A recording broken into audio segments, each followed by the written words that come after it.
इससे पिछले वाले वीडियो में हम सभी ने प्राचीन भारत में शिक्षा, वैदिक काल में शिक्षा के बारे में अध्ययन किया था। इस वीडियो का हमारा टॉपिक है बौद्धकालीन शिक्षा, यानी बुद्ध के समय किस प्रकार की शिक्षा दी जाती थी। इसके संदर्भ में इस वीडियो में हम लोग जानेंगे क्या क्या सीखेंगे। चलिए इस पर एक नज़र डालते हैं। तो सबसे पहले आप जानेंगे कि बौद्धकालीन शिक्षा पद्धति कैसा हुआ करती थी, उस समय शिक्षा देने के क्या उद्देश्य थे, उसके क्या आदर्श थे, क्या उसके मूल्य थे, और साथ ही साथ बौद्धकालीन शिक्षा की क्या विशेषता थी, क्या उसमें खामियां रह गई, क्या उसमें दोष रह गए थे। इन सारे चीज़ों को इस वीडियो के माध्यम से आप कंप्लीट रूप से अध्ययन करने वाले हैं। तो स्वागत है एक बार फिर से आप सभी का आपके अपने यूट्यूब चैनल आर्कर स्टडी पे। इस यूट्यूब चैनल के इस वीडियो के माध्यम से चलिए हम सभी लोग जानते हैं बौद्धकालीन शिक्षा के बारे में। बौद्धकालीन शिक्षा कहने का मेरा मतलब ये है, इससे तात्पर्य ये है कि भगवान बुद्ध के समय किस तरह की शिक्षा दी जाती थी उसके बारे में जानेंगे। बौद्ध शिक्षा प्रणाली जो है संसार का, सिर्फ इंडिया का ही नहीं, सिर्फ भारत का ही नहीं, सिर्फ बिहार का ही नहीं, पूरे संसार का सर्वश्रेष्ठ शिक्षा प्रणाली में से एक था। यानी कि हम कह सकते हैं कि बौद्ध शिक्षा प्रणाली जो था वो सर्वश्रेष्ठ, यानी कि पूरे वर्ल्ड में सबसे बेस्ट एक नंबर पे जो शिक्षा प्रणाली थी वह थी हमारा बौद्ध शिक्षा प्रणाली। हालांकि सिर्फ उसी समय में ही नहीं, अभी के तौर पे भी अगर बात करेंगे वर्तमान समय में भी, तो यह शिक्षा प्रणाली उतना ही उपयोगी है जितना पहले था। इसीलिए कहा जाता है इस शिक्षा प्रणाली को कि प्राचीनता के प्रति मोह भी कहा जाता है। जैसा कि आप तस्वीर में देख सकते हैं कि यहाँ पर एक गुरु हैं जो सामने बैठे शिष्यों को यानी बौद्ध भिक्षुओं को शिक्षा दे रहे हैं। अब ये शिक्षा कैसे देते थे, किस प्रकार से इसमें प्रणाली होती थी, किस तरह से चीज़ें होती थी, क्या इसकी विशेषता थी, इसके बारे में एक एक करके चलिए हम लोग चीज़ों को जानते हैं। सबसे पहले जानते हैं कि बौद्धकालीन शिक्षा की प्रमुख विशेषता क्या थी, इसको एक एक करके समझते हैं। ये इसलिए इतना महत्वपूर्ण था क्योंकि ये जो शिक्षा थी ना, इसमें प्राथमिक शिक्षा बिल्कुल निःशुल्क हुआ करते थे और जो उच्च शिक्षा होती थी वह सशुल्क होते थे। सशुल्क कहने का मतलब कि उसमें उसका शुल्क दिया जाता था, लेकिन प्राथमिक शिक्षा निःशुल्क यानी वो फ्री में होते थे। ये इसकी विशेषता थी। सभी को समान शिक्षा के समान अवसर दिए जाते थे, किसी को शिक्षा से वंचित नहीं किया जाता था। ये इसकी प्रमुख विशेषता में से एक थी। शिक्षा के व्यापक उद्देश्य होते थे, यानी केवल एक उद्देश्य पे यानी संकुचित उद्देश्य पे शिक्षा आधारित नहीं था, बल्कि जो शिक्षा थे उसके बहुत सारे व्यापक उद्देश्य हुआ करते थे।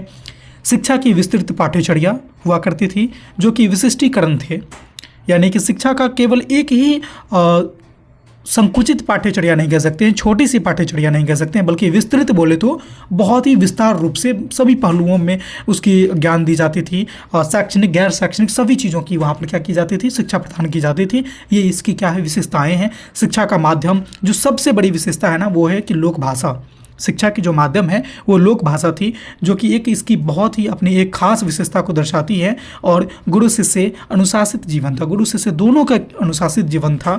गुरु और शिष्य के बीच पवित्र और मधुर संबंध हुआ करते थे और सुसंगठित शिक्षा केंद्र की स्थापना किया जाता था। ये सारे इसकी प्रमुख विशेषताएं थे। कला कौशल एवं व्यावसायिक शिक्षा का उत्तम प्रबंध था उस समय में भी, और धार्मिक एवं नैतिक शिक्षा में मानवतावादी शिक्षा पर बल दिया जाता था। ये सारी इसकी कुछ प्रमुख विशेषताएं हैं। और स्त्रियों के लिए समान शिक्षा व्यवस्था थी। जैसा कि आपने देखा कि प्राचीन भारत में जो शिक्षा थी उसमें स्त्रियों का शिक्षा बिल्कुल ही नहीं था। इसके बाद वैदिक में आते हैं तो कुछ गिने चुने स्त्री का ही शिक्षा दिया जाता था, जो आज भी ग्रंथ में उनका नाम उल्लेख है। लेकिन अब बौद्धकालीन की ओर आप बढ़ेंगे तो यहाँ पाएंगे कि इसमें स्त्रियों के लिए भी समान शिक्षा व्यवस्था दी जाती थी। इसका प्रबंध था, जो कि इसकी खासियत है, विशेषता है। अब आगे हम लोग बात करते हैं कि बौद्धकालीन शिक्षा के प्रमुख क्या क्या उद्देश्य हुआ करते थे, इसको समझने का प्रयास करते हैं। इसका सबसे पहला जो उद्देश्य था ना कि बच्चों में नैतिक चरित्र का निर्माण किया जाना चाहिए। दूसरा उद्देश्य था कि ज्ञान का विकास हो सभी बच्चों में और व्यक्तित्व का विकास हो, यह भी इसका एक उद्देश्य था। साथ ही साथ बौद्ध धर्म का प्रसार हो, ये भी इसका एक उद्देश्य था। इसीलिए आप देखेंगे कि देश विदेश में बौद्ध भिक्षु घूम घूम करके अभी भी वर्तमान समय में भी बौद्ध धर्म का, अपने धर्म का प्रचार प्रसार करते हैं। ठीक है, तो उस समय में भी बौद्ध धर्म का प्रसार किया जाता था और आज भी ये चीज़ किया जाता है। ये इसका क्या है, उद्देश्य है। मानव संस्कृति का संरक्षण एवं विकास करना भी इसका उद्देश्य में से एक था, और सामाजिक आचरण की शिक्षा देना, ये भी बौद्धकालीन शिक्षा के एक उद्देश्य थे। जीवन के लिए तैयार करना, बच्चों को क्या करना है कि जीवन के लिए तैयार करना। ऐसे नहीं कि सिर्फ शिक्षा दे दिए और उसके बाद जैसे आजकल देख रहे हैं कि किसी तरह से बस डिग्री हासिल हो रही है, किसी तरह से बच्चों को हम लोग डिग्रियाँ दे रहे हैं, हम भी हासिल कर रहे हैं और को भी देख रहे हैं हासिल कर रहे हैं, लेकिन वो सही मायने में देखा जाए तो वो अपने जीवन के लिए तैयार नहीं हो रहे हैं। अपने जीवन की कठिनाई से लड़ने के लिए, जीविकोपार्जन करने के लिए वो सही ढंग से तैयार नहीं हो पा रहे हैं। केवल वो क्या कर रहे हैं, जीवन जीने के लिए बस एक डिग्री ले रहे हैं। लेकिन उस समय में क्या था बौद्धकालीन में कि बच्चों को जीवन के लिए तैयार करना, वो बच्चे जीवन कैसे जिएंगे इसके लिए प्रेरित किया जाता था। इस चीज़ को ध्यान में रख के शिक्षा दिया जाता था। तो ये थे इसके प्रमुख उद्देश्य। अब बात करते हैं कि बौद्धकालीन शिक्षा प्रणाली कैसे होती थी, कैसे एक बच्चा, छोटा सा बच्चा बौद्ध भिक्षु बनता है, कैसे छोटा सा बच्चा बौद्ध शरण में जाता है और किस तरह से उसको अपनाया जाता था और कैसे फिर उसको शिक्षा दी जाती थी, इसको जानने का प्रयास करते हैं। शिक्षा प्रणाली के तौर पर समझेंगे कि उस समय जो शिक्षा दी जाती थी ना, उस समय जो शिक्षा दी जाती थी वह बौद्ध मठ या फिर आप बात करेंगे तो बौद्ध विहार में दी जाती थी। यानी कि जिस स्कूल में हम अभी शिक्षा ग्रहण करते हैं, जिस कॉलेज में भी हम शिक्षा ग्रहण करते हैं ना, उस समय उसको स्कूल और कॉलेज के नाम से, संज्ञा के नाम से नहीं जाना जाता था, उसको कहा जाता था बौद्ध मठ या फिर बौद्ध विहार, और उसी में शिक्षा दी जाती थी। और इन बौद्ध मठों में धार्मिक, विद्यालयी तथा व्यवहारिक शिक्षा, सभी प्रकार की शिक्षा दी जाती थी। जो भी शिक्षा देना है, जिस प्रकार की भी शिक्षा देनी है, वो सारे के सारे इन्हीं बौद्ध मठों में ही दी जाती थी। आगे बात करेंगे कि जैसे उच्च शिक्षा के लिए, ये तो आपकी प्राथमिक शिक्षा हो गया ना, और उच्च शिक्षा के लिए क्या था कि बड़े बड़े विद्यालय जैसे कि नालंदा विश्वविद्यालय है, विक्रमशिला है, वल्लभी है, मिथिला है, ये सब के प्रमुख केंद्र हुआ करते थे बौद्धकालीन शिक्षा के। जिसमें से नालंदा की अगर बात करेंगे तो ये तो अंतर्राष्ट्रीय स्तर का उच्च केंद्र था, जो आज भी मतलब कि उसका ख्याति को जाना जाता है, इसकी प्राचीनता को जाना जाता है, इसके बारे में जाना जाता है। ठीक है, तो ये सारे इसके शिक्षा प्रणाली में सम्मिलित थे। अब बात करते हैं कि इसमें बच्चों को शामिल कैसे किया जाता था। तो शामिल करने के लिए बच्चों को एक संस्कार से होकर गुजरना पड़ता था, जिसका नाम है प्रवज्या संस्कार। अब ये संस्कार किए बिना बच्चों को क्या है कि बौद्ध भिक्षु नहीं बनाया जाता था। इसमें क्या था ना कि प्रवज्या संस्कार में बच्चे जब 8 वर्ष के होते थे तब बालक को दी जाती थी, और इसके बाद जब बच्चे को प्रवज्या संस्कार दे दी जाती थी तब बालक जो है सामनेर कहलाता था। क्या कहलाता था? शामनेर कहलाता था। इस टर्म को आप याद रखेंगे। इसमें क्या किया जाता था कि इस संस्कार के अंतर्गत बच्चों को सबसे पहले बाल मुड़वा दिया जाता था, मतलब बाल हटा दिया जाता था, सड़ के बाल को, और उसके बाद उसको पीले वस्त्र धारण कर दिया जाता था और भिक्षु के शरण में माथा रखता था बच्चे, और 3 बार क्या बोलता था? 3 बार बोलेगा। पहले बोलेगा कि बुद्धम शरणम गच्छामि, धम्म शरणम गच्छामि और संघम शरणम गच्छामि का ये उच्चारण करता था। फिर से समझिएगा, जब बच्चे 8 साल के होते थे ना तो उसको प्रवज्या संस्कार दिया जाता था, और जब संस्कार दे दिया जाता था तो बच्चे उसके बाद क्या कहलाते थे? शामनेर कहलाते थे।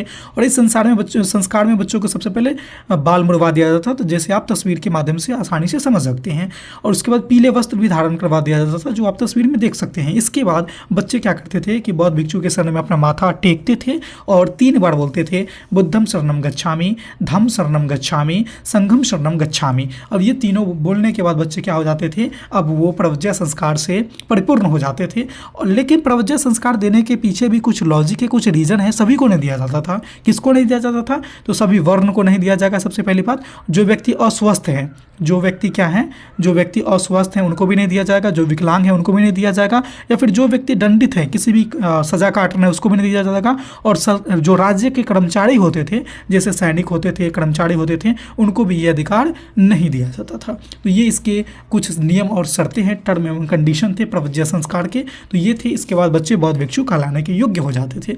तो बौद्धकालीन शिक्षा के बारे में अब हम समझेंगे कि इसमें कौन कौन से प्रमुख दोष रह गई थी, कहाँ पे खामियां रह गई थी। हालांकि शिक्षा प्रणाली बहुत अच्छी है, सर्वश्रेष्ठ है, संसार के लिए सर्वश्रेष्ठ है, लेकिन फिर भी इसमें कुछ खामियां रहेगी। इसको चलिए देखते हैं, और इसके साथ ही हमारा ये टॉपिक अच्छे से कंप्लीट हो जाएगा। चलिए, इसमें क्या था ना कि आय के अनिश्चित स्रोत थे। जैसा कि अभी तक आप देखते आ रहे हैं कि प्राचीन काल में भी, वैदिक काल में भी आय के अनिश्चित स्रोत थे, भिक्षाटन करते थे। सेम इसी तरह से इसमें भी आय का अनिश्चित स्रोत थे और भिक्षाटन करते थे, जो इसकी खामियां हैं। शिक्षा के उद्देश्य में संतुलन का अभाव था। शिक्षा के उद्देश्य में बहुत सारे जो कम्बिनेशन होना चाहिए था उसमें अभाव आती थी, और ये लोग अपने धर्म को प्रचार प्रसार के लिए ज़्यादातर प्रेरित होते थे। ठीक है, बालोचित शिक्षण विद्या का प्रयोग नहीं, मतलब कहने का मतलब ये है कि बालोचित यानी बालक के लिए जो उचित शिक्षण विधि है, ठीक है, बालक के लिए जो उनके अनुरूप है, वो उसका प्रयोग नहीं किया जाता था। कह सकते हैं कि बाल केंद्रित शिक्षा का प्रयोग नहीं किया जाता था। ये इसके प्रमुख दोष में से एक आएंगे। बड़े ही कठोर अनुशासन हुआ करते थे, जो बच्चे सहन नहीं कर पाते थे, 8 साल के बच्चे, लेकिन फिर भी उसको सहन करना है। एक तरह से बोल सकते हैं तानाशाह। ठीक है, तो ये भी इसके लिए क्या थे? कठोर अनुशासन थे। शिक्षण केंद्रों की कठोर जीवन पद्धति, वही बात होगी, जो भी बच्चे शिक्षण के लिए जाते थे, बौद्ध भिक्षु के शरण में जाते थे, तो उनके लिए बहुत ही कठोर जीवन होता था, बहुत ही कष्टदायक, पीड़ादायक जीवन उनका होता था, जो कि एक बहुत ही कहे तो छोटे बच्चे के लिए दिक्कत की बात थी। स्त्री शिक्षा में ह्रास हुई है। स्त्री शिक्षा को यहाँ पे जरूर ही समानता का अधिकार दिया गया था, लेकिन इसके बावजूद भी स्त्री की शिक्षा में गिरावट देखने को मिली है, ह्रास हुई है। ठीक है।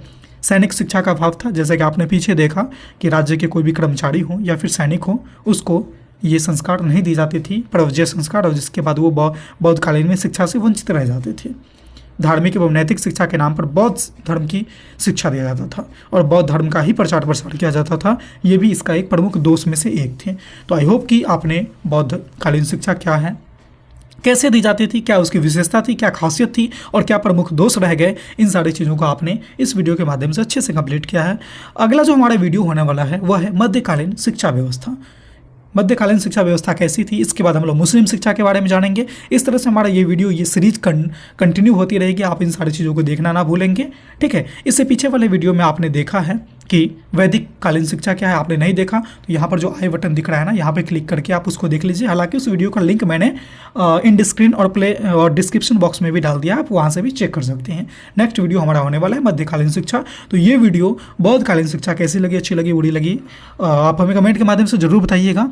और अगर आप हमारे चैनल पे पहली बार आए हैं, पहली बार इस वीडियो को देख रहे हैं, तो हमारे चैनल को सब्सक्राइब करके बेल वाले आइकन को इसलिए प्रेस कर लीजिएगा क्योंकि इस तरह के रोचक, महत्वपूर्ण और उपयोगी वीडियो मैं जब कभी अपलोड करूं तो उसका नोटिफिकेशन आप तक सबसे पहले पहुंच जाए। तो इस वीडियो में बस इतना ही था। फिर मिलते हैं अगले वीडियो में नए टॉपिक के साथ। तब तक के लिए देखते रहिए हमारे चैनल आर के स्टडी को। धन्यवाद।